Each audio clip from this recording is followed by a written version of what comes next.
Mail. It just kind of appears in your mailbox day in and day out, doesn't it? Bills, postcards, ads, whatever.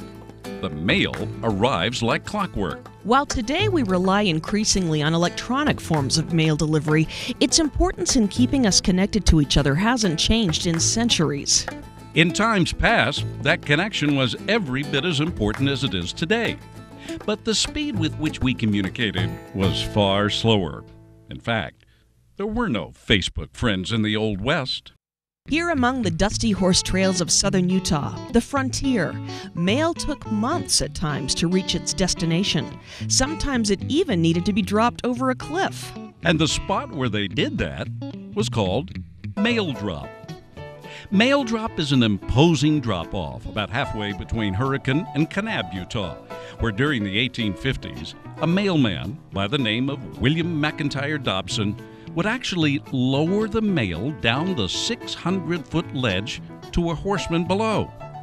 Today, it is an off-highway trail that has been enjoyed for generations. Overlooking Zion in the distance, MailDrop is a sandy wash perfect for quads and horses, leading to a mixture of beauty and history. You can get through narrower trails. So many of them are just what the old cowboys put in, and they're pretty narrow and windy, and so it's limited on some vehicles. But ATVs are the best way to get out here.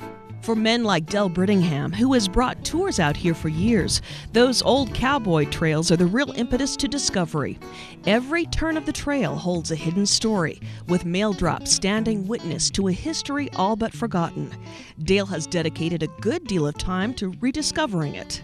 Everybody that we brought up here would ask us different things. We didn't know the answers, so after many trips up here, I decided to do a little research. This research took us about 3 months to accomplish. William McIntyre Dobson, who was a mailman at the MailDrop in this area.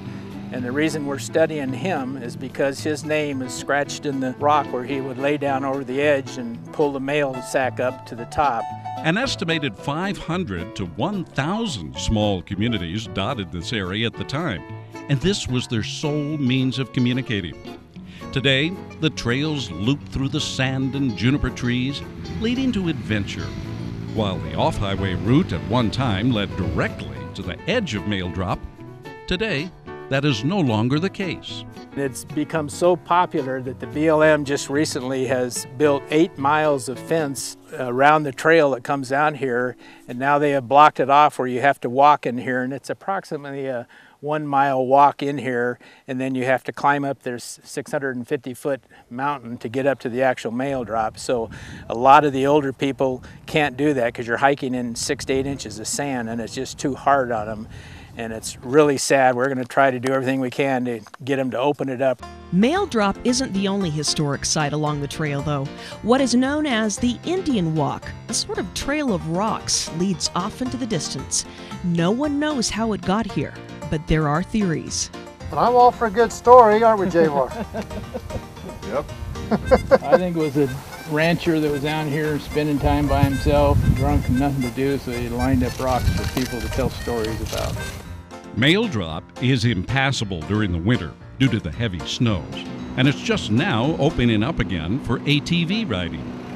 It can be accessed by a trailhead about 6 miles from Coral Pink Sand Dunes on County Road 43, just outside Kanab, Utah. Our need to communicate over large distance hasn't changed, just the speed in which we are able to do it. We don't have to ride horses hundreds of miles or drop our letters over the edge of a cliff. But out here in the beauty of Utah's canyon country, we get a glimpse of what that was like. With views like these, having to use MailDrop today really wouldn't be that bad. Wonderful area here. We really love it. Just to see what they went through and the trouble that they had to go through just to deliver mail. We go down to the corner and it's in our mailbox, and these people had to ride horseback for 5 or 6 hours halfway just to get the mail to drop it over a 600-foot cliff. After studying through all these books and seeing what the pioneers did, it was just amazing what they would do and what they went through. And today, we can only imagine. For At Your Leisure, I'm Terry Wood. And I'm Susan Wood.